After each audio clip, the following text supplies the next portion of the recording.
The envelope was empty!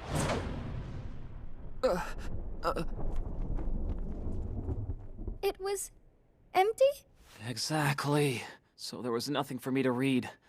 Hell, you're actually lucky you didn't give it to Kitamura. He doesn't know how bad you messed up. Hey. You okay? Over! That's 3. I mean, this!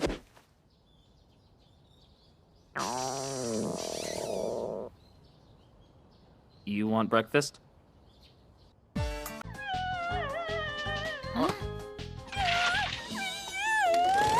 Hmm? How can we have pork cutlets for dinner without any sauce? Pork cutlets? Berkshire pork cutlets. Hey, Ryuji. I wanted to let you know my stomach's feeling better now. Good. And?